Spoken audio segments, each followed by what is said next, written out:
Frank Zane is one of the most unique figures in the entire history of bodybuilding. His remarkable achievement was his near-perfect aesthetic. He was not only able to stand on the stage among the greatest bodybuilders of his time, but even managed to win titles. If we were to compare the average weight of the competitors, Zane would even be underweight. He started weight training from a very young age. Despite this, he was never able to build a physique that even then could be described as massive. So he devoted himself to developing his strengths, ignoring the imperfections. He learned to make up for deficits in mass with other qualities. He prepared not only the body for competitions, but also the whole show. To stand out from the giants, he had to pose better than them, have better choreography, have an even smaller waist, and be able to position himself in front of the judges at the most favorable angle. He was a champion in freestyle posing where he downright outperformed his rivals. He introduced many asymmetrical poses. For example, in the front double bicep pose, he raised one elbow higher, which emphasized the outstanding proportions of his figure while masking his lack of muscle mass. The strategy he chose paid off. In 1968, he won his first title of Mr. America. And just a week later, at the Mr. Universe competition, he defeated none other than Arnold Schwarzenegger himself. In 1969, he won another prestigious competition, Mr. World of the IFBB Federation, and in 1970, again, Mr. Universe. He began to compete in Mr. Olympia in 1972. Olympia was then absolutely dominated by Arnold, and the competition was very strong. In addition to Schwarzenegger, there was Sergio Oliva, Franco Columbu, Kenny Waller, Lou Ferrigno, Mike Mentzer, and others. Since Zane's first place in 1977, he has defended the title twice more in 1978 and 1979. Over all the years of his competitions, Frank, at 174 centimeters tall, weighed the most on stage at 95 kilograms and the least at 85 kilograms. Small by the standards of the division, great aesthetics, and Frank Zane's very manner have created considerable room for overinterpretation and myths, especially after the 1990s, since people became afraid of doping. A myth was raised that it was only in the Arnold years that steroids began to be used, and that Zane was to be the last natural. He himself has often made similar statements, fueling rumors. People, of course, wanted to listen. We all tend to put our faith in unrealistic things. Zane was undoubtedly a classy person. He based his positive image not on scandals, but on promoting a healthy lifestyle. His credibility was automatically very high. He even literally said in an interview that he relied on vitamins, minerals, enzymes, and amino acids, which supposedly worked as effectively as steroids. H was allegedly taking several hundred pills of supplements a day, and that, and I quote, "he never relied on things like steroids because he achieved the same results with supplements."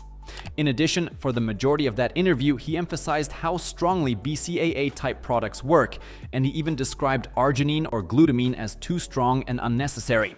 Of course, anyone who has researched supplements for more than 15 minutes knows that Zane's entire interview was a bunch of nonsense.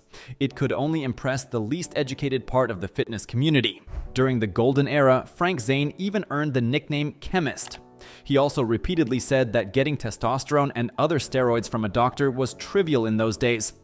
Even then, there were quite a few special andrology clinics in California that specialized in prescribing steroids to patients under the guise of replacement therapies, patients who only by chance played professional sports or were bodybuilders.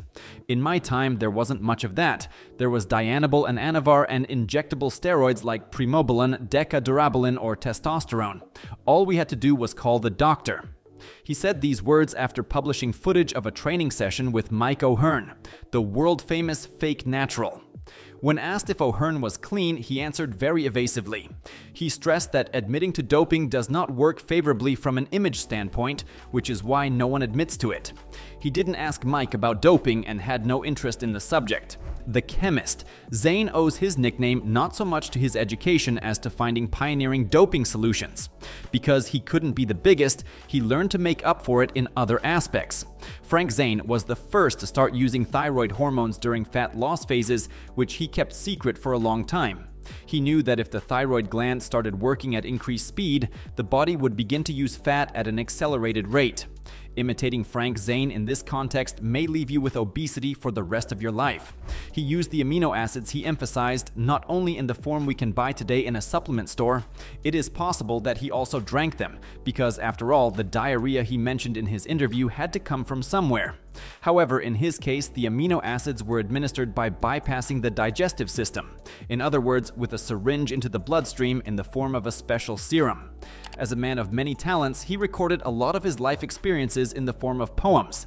In one of them, he probably included a camouflage description of his protocol. Diana Bowl and Louis. Primabole on TV, both of whom worked as a team. By Diana Bowl, he could mean Diana Ball, also known as methanabol.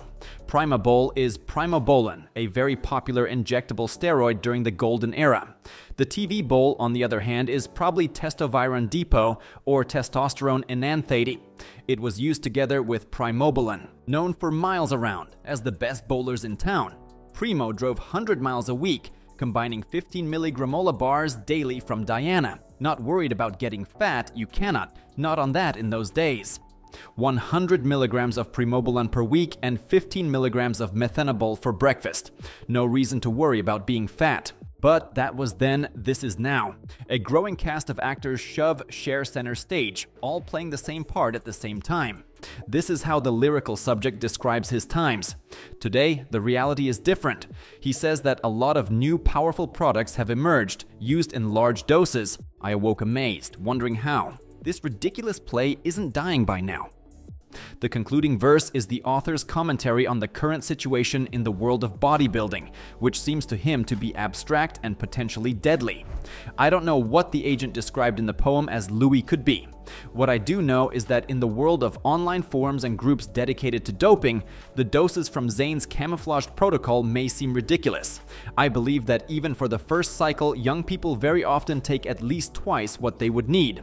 This is what even Frank Zane himself wrote about. Many bodybuilders of those years also mentioned that products then worked more strongly. Perhaps what they mean is that most of the steroid products circulating on the black market are homemade. This includes those with the logos of real pharmaceutical companies, counterfeits. Especially in developed countries, steroid distribution is under control. It is customary that bodybuilders, especially those competing at Mr. Olympia, are not asked about doping. Similarly, famous strongmen, but also actors, celebrities, and many others. When asked such a question, they almost never answer truthfully. Frank Zane, speaking of Mike O'Hearn, only repeated aloud what everyone knew anyway. Perhaps a similar principle applies when speaking about his own experiences. Nonetheless, in his poem, he dared to be open anyway while maintaining an unprecedented class. Those who could react strongly will remain calm, and the curiosity of those who knew anyway was satisfied. The amazing transformation and well-built physique, and above all, the uninterrupted performance at the highest level of bodybuilding for many years are just the premises. Likewise, Frank Zane's experiments with camouflaged protocol. They may testify to years of addiction. They primarily illustrate how Zane earned a very prosperous living.